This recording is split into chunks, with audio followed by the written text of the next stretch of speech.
the Nutcracker, the Swan Lake, the Sleeping Beauty. What rings a bell when we speak about these productions? Ballet, of course.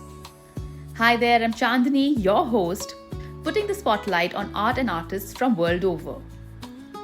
When I spoke to today's guest, what stayed with me wasn't the journey. It was the calm and a surreal steadiness that comes from being deeply rooted in what you do.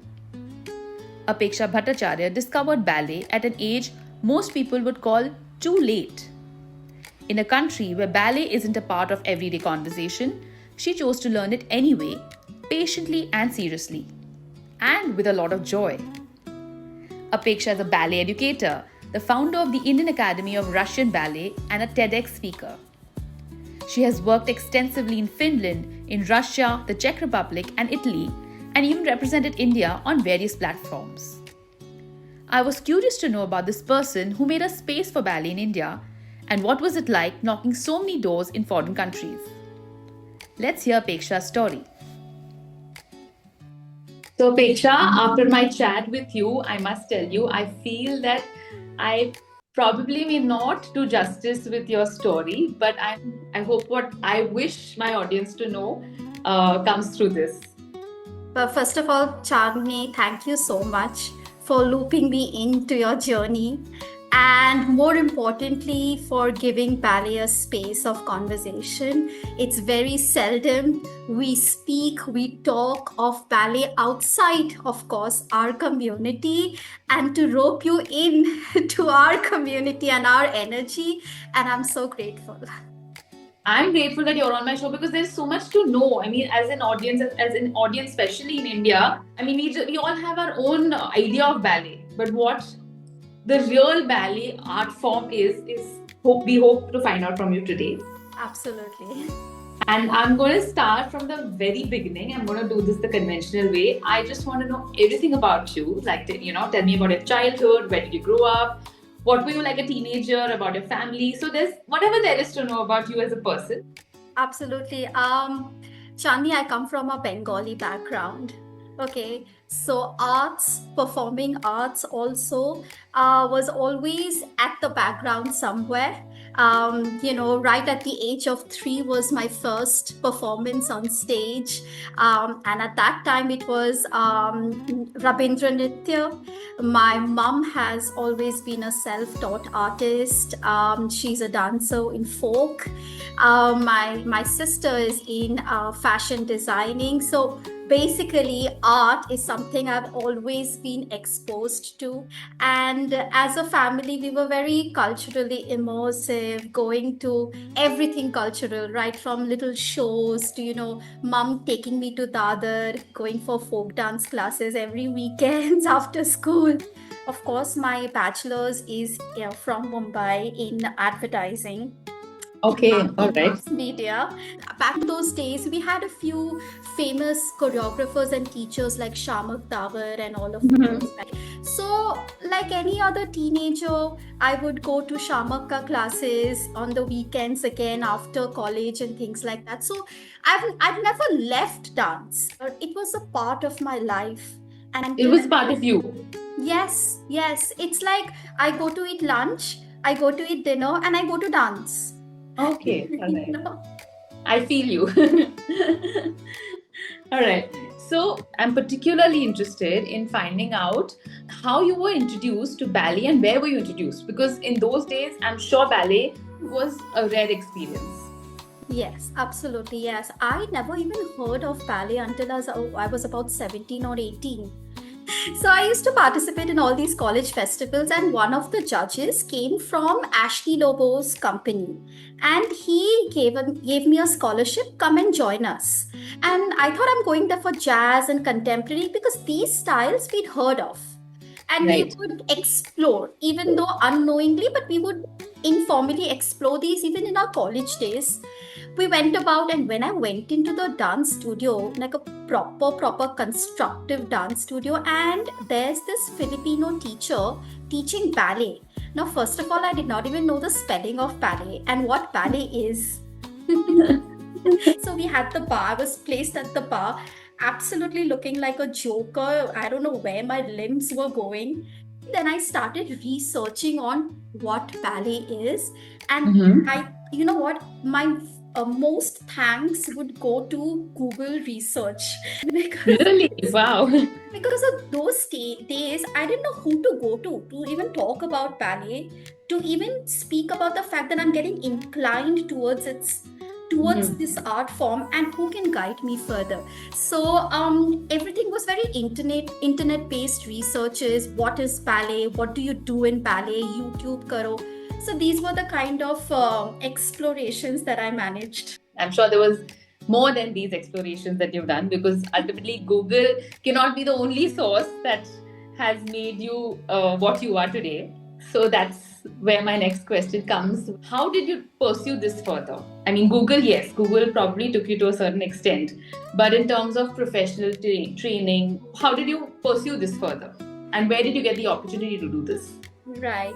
So I knew I wanted to do ballet because it made a very personal difference into my health and my general lifestyle. Okay. Back in the college days, I was diagnosed with PCOD. Mm-hmm. And PCOD used to be and is still a very lifestyle based disorder. So, when working out was one of the criterias for tackling PCOD, I managed to get introduced to ballet at that point of time. Okay, all right. This is interesting. This was hours and hours of ballet in a day, about 5 hours, 6 hours of ballet in a day. Wow. Okay. And that absolutely strengthened my body and my liking towards ballet because I saw a positive change in my body, right? Mm-hmm. And that was, I think, I lost about 20 kgs in about a year or two of ballet. So, when I knew that I'm really falling in love with ballet, I wanted to take this further, but I knew that in India, I would not be exposed to as many information, learning, and education when it comes to ballet. So I Mm-hmm. obviously started researching out towards the European world. And that point of time, I got introduced to different systems of ballet. So, Okay.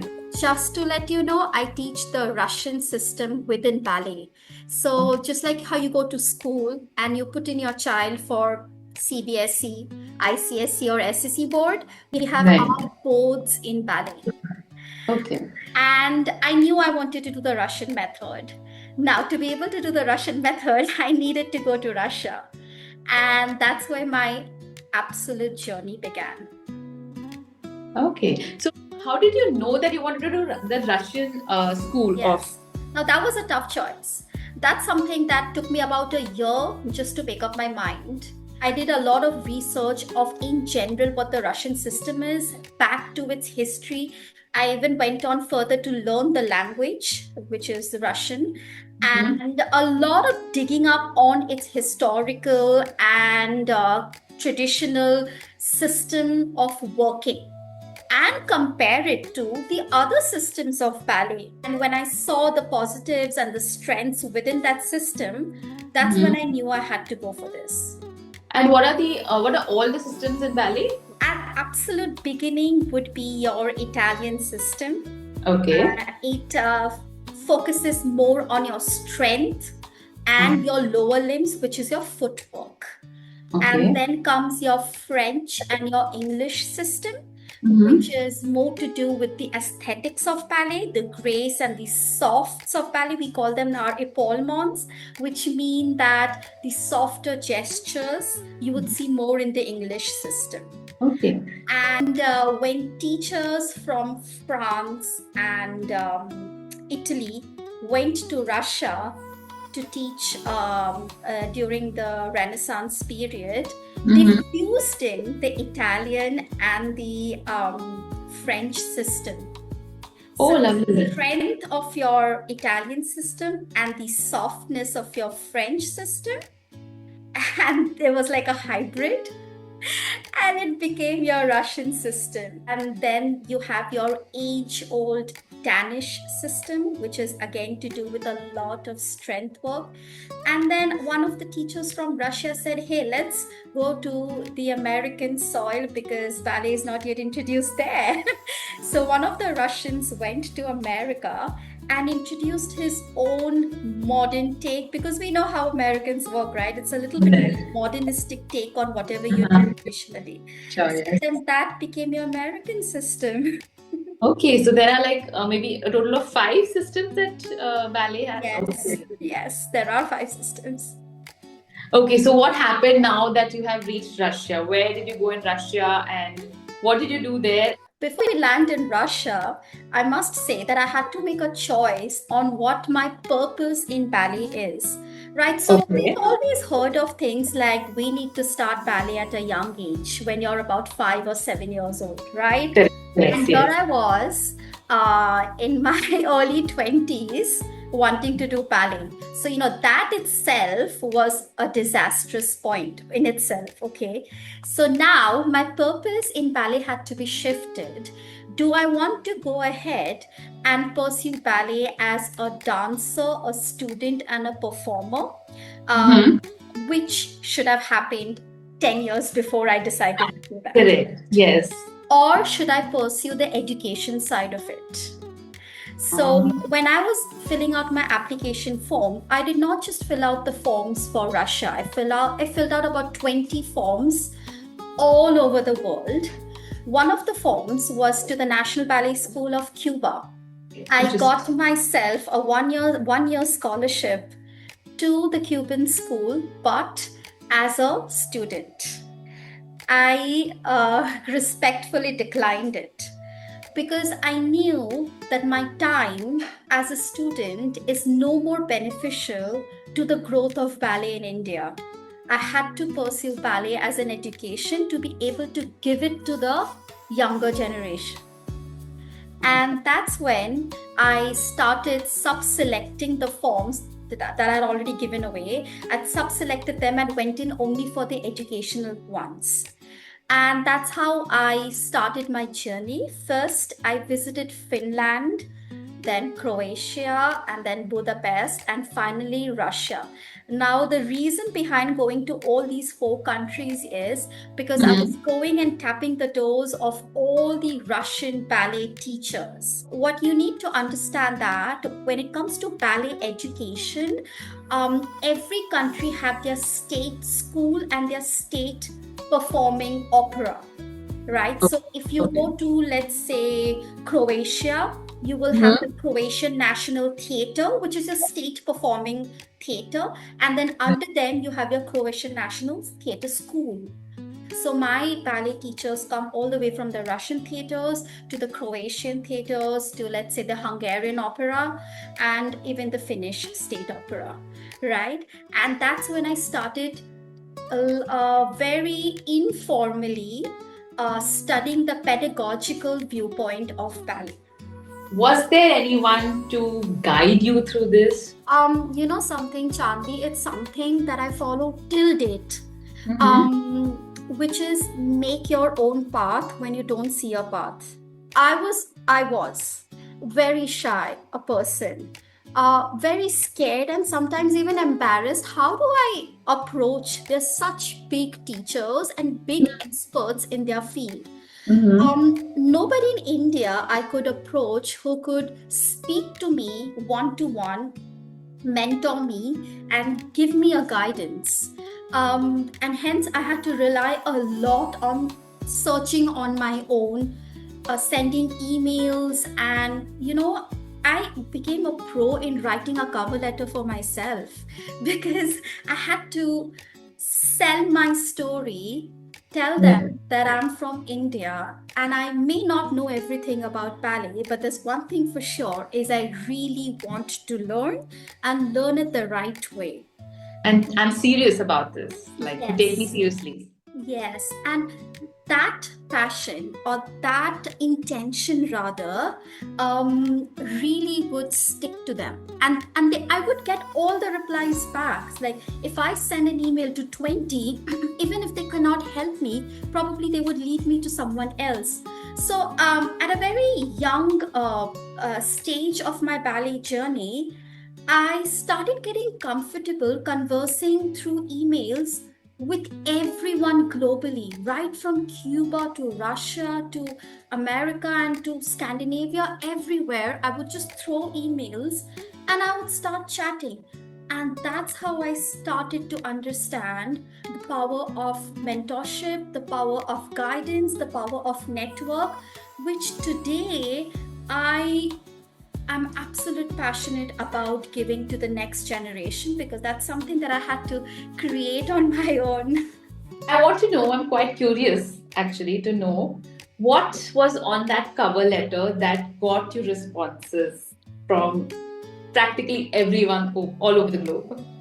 I still have that cover letter, and by the way, I used that for my application to the University of Edinburgh as well. One of my main agendas in a covering letter is always going to be letting them know who I am as a person first. So telling them the fact that I come from Mumbai, and I am so that this is my age, and the fact that India as a state, as a community in dance, has beautiful talent. It's the genuineness, it's the honesty that comes across, I think. I think so. I think so. Because I think the world needs to know that such beautiful talents, and the least we can do as a community is to create that space. Sure, right. And I think that's where you come in, because you're an academic director, you're a teacher, you're a felicitator of practically all things ballet in our country. So let's go one by one. So can you begin with your first stint in Russia? Like, what did you do? Where were you in Russia? And what were the training days like? So in Russia, there are two very important ballet schools. One is Vaganova School at St. Petersburg, and then there's the Bolshoi at Moscow. So these are the two main ballet schools. So all my colleagues and peers in Finland came from the Vaganova. Even the teachers came from the Vaganova. So I was very blessed to be able to perform with the Vaganova students. It's highly regarded. And when I was in Russia, I was in St. Petersburg to begin with, and my days would be like 12 hours long. Because this was the pedagogical study, remember? So I was studying to become an educator as well. And my teachers, unfortunately or fortunately, spoke only Russian. But never mind. I learned the Russian language. And I'm very grateful for that, because I understand that culture even better after learning. I understand my teachers better. And my days in Russia would honestly be only study and study and study. It was eat, sleep, repeat ballet. That's what you did, and that's what you went for, because you've given your heart and soul over there. The fact that you can learn the language, when you learn the language, like you said, you just understand the dance differently. You understand your teachers, and the depth of what they're teaching. I absolutely believe in this. One of my real wish for all dance teachers, be it ballet or not, is to understand the tradition, its roots. How did it even get to all the transitions, all the progressions, culturally, historically? I think that's what makes you fall in love and even understand that art form from the way you're supposed to, not just go to the studio and learn what the teacher is saying and go and blurb it out to the next door. That's, I don't think that's learning. Think so if we really get into the culture and feel that ourselves, I think that's the most beautiful way of realizing it. I agree. I totally agree. And I think that's the reason why when you came back, you built your foundation here in India. The idea of the Great Indian Ballet Competition. So I just wanted to understand from you, where did this idea stem? Also, I was curious to find out, why is it a competition and not a festival sort of thing? It's a very interesting question, Chandni. For example, in Russia or in any country like France, let's say, every lane has a dance studio where there's ballet happening. So you're very used to seeing girls in leotards and those skirts just walking into the dance studio, doing their general regular ballet and coming out of it every evening. And that's something that we did not and still do not have in India. It's a very niche crowd platform. And That's as right. teachers and educators, for us to keep our students motivated amongst all of this, because we lack real time inspiration. All our inspiration lies either in the classroom, who our teacher is, or social media, YouTube, Mhm. right?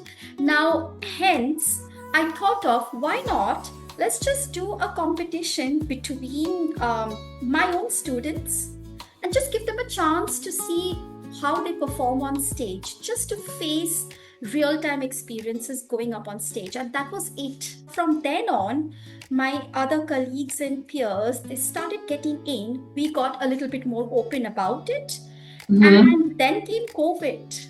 Mhm. Right. Well, when it was COVID, the two things that I managed to decide for the competition is to be absolutely free for all Mhm. during the 2 or 3 years of COVID, and to not stop. And very beautifully, we had dancers not just from India, from Malaysia, Singapore, Egypt, Ghana. Oh. I'm forgetting something. Qatar. We had ballet dancers from across the region participate in the competition. Now, why competition and not a festival? One of the main criterias, the vision is to be able to expose them to global education, global ballet schools.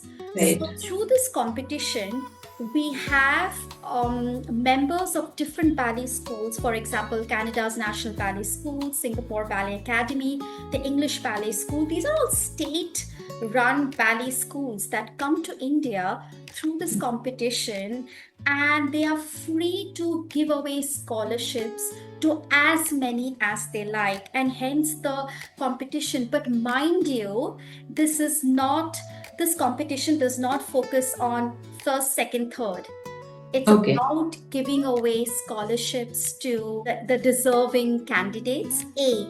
And these experts, when they come to Indian soil, they go on taking seminars and master classes. Again, these classes, these workshops are not just made for students, they're made for parents equally. We have seminars for teachers. My vision for this platform is to let everybody in the Indian ballet community know that we can grow together. So basically, along with the competition, there are scholarships that come in, there are workshops, there are experts, and there's education not only for the dancer but the family members and of course the teachers. Yes, absolutely. Last year, we had an interesting workshop by one of the ballet examiners who gave away a free lecture, a demonstration to all the parents and family members on the biosocial and emotional benefits of ballet. So we call it the biopsychosocial. Lovely. What's the footfall like for these competitions, for the talks? The competition in generally sees about 100 and 150 dancers each year, and the workshops we have space about 30-35 dancers at one time, but we have multiple, some 7, 8, 9 workshops a day, and we usually run full. So it's become a movement of sorts. Yeah. Thank you so much. And there's also a technical side of you, which I was pleasantly surprised to discover, studying the human body, in particularly dance. So tell me, what intrigued you to pick up this as your subject for your thesis? I am very happy that I could finally manage to achieve my master's in dance science and education from the University of Edinburgh, and for which I had to write a thesis. Remember when I told you that I was diagnosed with PCOD, and I had a lot of allopathy doctor give me lots of medicines. A lot of the medication did quite a bit of harm to my joints. So I had to stop ballet for 2 years. So that was my very First, natural exposure to health, body, and ballet at its standpoint, you know. Now, further down, and the recent years, I am very active not in the Indian community but globally towards the whole of the ballet community. I see that a lot of dancers incur a lot of injuries, and that's when, again, I don't know where I can pinpoint it, but I'll tell you about my thesis and I'll even tell you why this thesis. Now, let's say I'm the only Indian at the University of Edinburgh in 40 years of its history pursuing dance science. Okay, so what can I bring new to the table that, let's say, the other Westerners haven't? And that's when I thought Ayurveda, it's a way of life in India. And not just through things like yoga, but even a general nutritional intake. And that's when I said, how about the East meets West, bring this and put that into the perspective of how ballet injuries, in particularly how skeletal injuries can be taken care of. So you see, ballet is a weight bearing activity. Now, what does that mean? Which means that we put in a lot of weight on our joints and our bones. But if we don't eat well, if we don't nutrition well our bodies, it can go on the reverse side. Correct. You must have heard a lot of these myths about ballet that you need to be super thin to be able to do ballet. This is one of the main myths in our community. And because of that, a lot of professional ballet dancers, they curb their eating patterns. Oh no. Okay. Hence, a lot of skeletal injuries or bone-based injuries, and most of our injuries for female dancers are on the lower limbs because of our point shoes. And hence, the topic of my thesis which I finished, is the association between bone injuries in female ballet dancers, the female athlete triad, and micronutrients. Okay. Wow. I'd love to read it at some point in time. I would love to share it with you. It's on ResearchGate. You can find it. Oh, all right. Okay, got it. So, how does that keep you even interested today? Because I mean, you sound very passionate about that. I think in general, you're a very passionate person. You've given your heart and soul to this. It is. I think it's a part of my thought process on a daily basis. And it has changed me as a teacher. Changed in the sense it has reformed me a lot. I've understood bodies better thanks to the education. I can understand my students' bodies better. I always believe in 100% information, which means that when you go to any class to learn from any teacher, be it science, maths, or dance, I think the student must know the why and the how, not just the what, right? So what are we doing? Of course, we know what are we doing.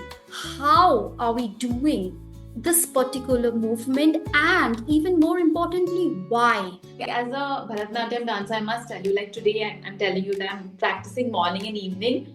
Why? The reason being how, where, and why. How will my body move in that direction? Which part of my body will move?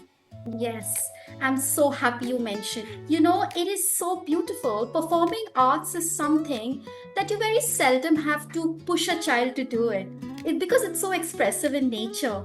Correct. And even in my book, I mention about neuroplasticity and how beautifully our brains develop pathways just by going to a dance class. Because you're exposed to that kind of environment where you're learning, trying to adapt, even analyzing. Like if you come to my ballet class, it's a full-on science class where they know they have to breathe from their transverse abdominis.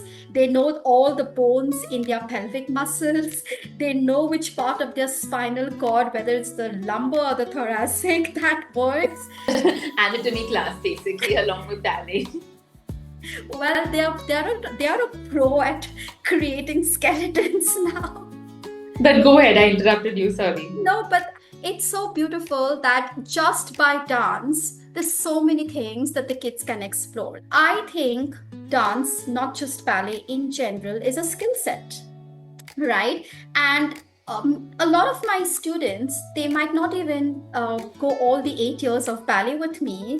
They might have just stopped in 3 or 4 years, but with it, they've carried their passion for science, maybe they've carried their passion for discipline, maybe, or just hard work in general, right? So it is beautiful the kind of skills we can create just through this one class of ballet.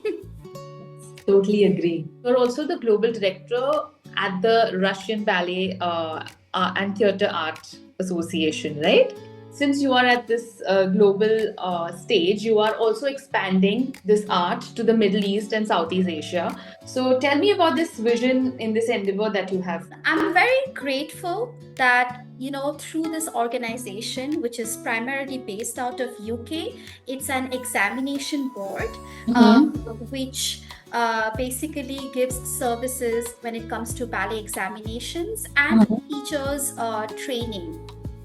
And through this organization, we managed to facilitate over 10 teachers in the last 2 years. It can sound a handful, but in our community, that's a big cake. It's a big number, yeah. Right? That's a big number for us. And I believe that beyond the Indian borders, whether we are towards the Southeast Asia or even the Middle East, we can slowly make this a regional community. And that's my vision, that not just within the Indian community, but as a region, if we can start networking, exploring with collaborations, giving away information, these kind of ways we can start building regional communities as well. So that's the vision.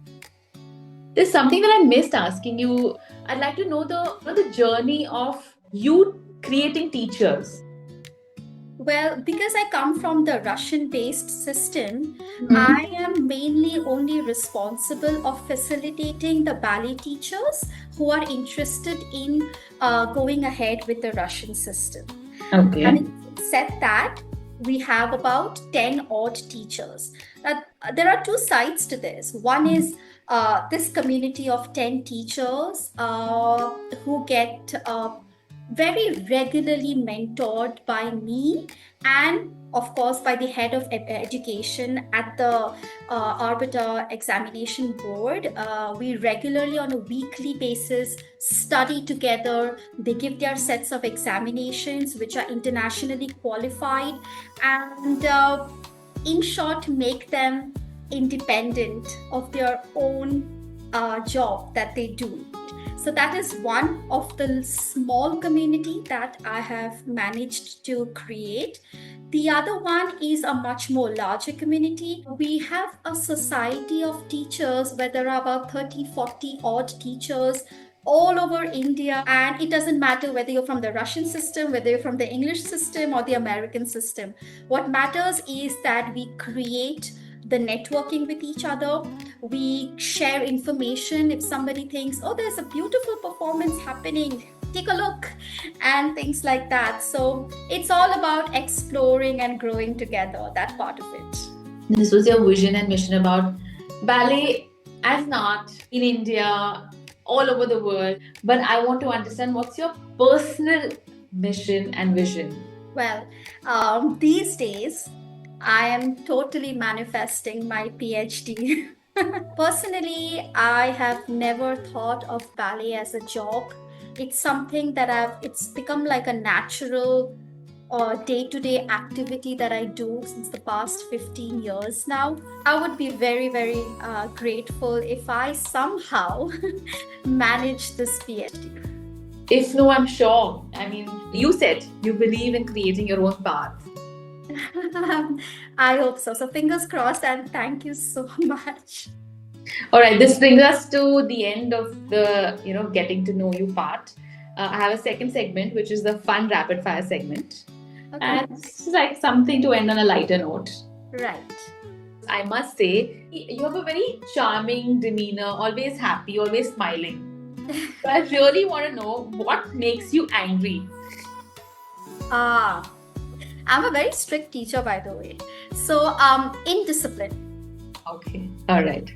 Now, if you have to unwind, what will we find you doing? Well, that's very simple. It's just two things. My son, absolute rubbish things with my son sometimes, and with all my animals. All right. So, animals, as in, do you have pets at home? Do you go somewhere? Yes, I have about 5 cats and dogs and my personal home, and other than that, I have a shelter with 50 cats and 10 dogs. All right. Amazing. If you could be someone else for one day, who would you like to be? Tough, but I would definitely love to be a director of like a bigger state-run ballet school. Everything ballet. Sorry. No, you don't have to be so apologetic about it. All right. One myth about ballet that you'd like to break. It's only for girls. Very good. What advice would you like to give your 18-year-old self? You know what? I would only probably, if I would have done it any other way, would have slowed down a slight bit, slowed down myself because I'm always on the go too much. Rather, sometimes it harms. So, what's your biggest fear related to work? I very strangely don't have any fears. Very strangely. But I do have those, can't do with heights and things like that. So, not related to work, but you are No. afraid of heights. So strange. You got me thinking. No, it's good. It's good. All right. A talent you wish you had. I definitely wish I got that Cuba letter that 5 years before I would have done the Cuba thing as well. 3 things that you cannot live without. My son, ballet, and all the animals and nature in general, not just animals. What makes you smile? Able to explore ballet even further. Yeah. Come on, give me a lighter answer. What makes you smile? I love Continue. food. You are a foodie? Yeah, absolutely. So, what's your go to food on a really stressful day? That was a pretty simple, easy one. Definitely dosa. Dosa. All right. Okay. Unexpected. I know. Okay. Now, this last question is something that I'd like you to put some thought in. Can you tell me a metaphor that you would associate with the art you create or you teach or you want to study? I don't know if I have a metaphor, but I do have a quote. This whole journey obviously has had its graph, right? When I was just at the end of finishing my thesis, but I had to be picked up and put into the hospital for my surgery in Edinburgh. And it got me thinking because I was all alone. And that's what got me believing in that. If there is a will, you will definitely find a way. Yes. I think that just molds you differently. That one particular episode that has happened, Yeah, it's just absolutely. There's a before and after now. on the note of strength and Yeah. on the note of where there's a will, there's a way. We will be concluding this chat. You've smiled through the whole interview and missed the opportunity of not going to Cuba, about this very, very sensitive time in your life when you were taken to the hospital on the last day, an emergency surgery. I mean, you just smiled through the whole thing because I think you found your calling, right? Yes. I think one of the most beautiful gift as us humans can be proud of is when you find your purpose in life. The day you do that, at any age, you know that you're sorted. You're settled, you're composed, you're secure. Absolutely. Nothing else matters. Thank you so much, Chandni. Those were such beautiful questions. Thank you so much for giving Ballet a chance. You have a long way to go All the Thank best in your journey, and I'm sure you're going to succeed in every aspect of life. And just spread this passion and this go-getting attitude to all your students. Apeksha's story reminds us that you don't have to rush art. You don't have to arrive early. You just have to stay honest with the work and be kind to yourself all along. There's something deeply reassuring in the way she moves. There's so much discipline, yet you feel so light. If this conversation stayed with you and if it made you think differently about time, effort, or commitment, I hope you're carrying that feeling in whatever you're building. This is Chandini, your host, reminding you to stay happy and spread some positive vibes. Thank you for listening. I'll be bringing to you another story very soon.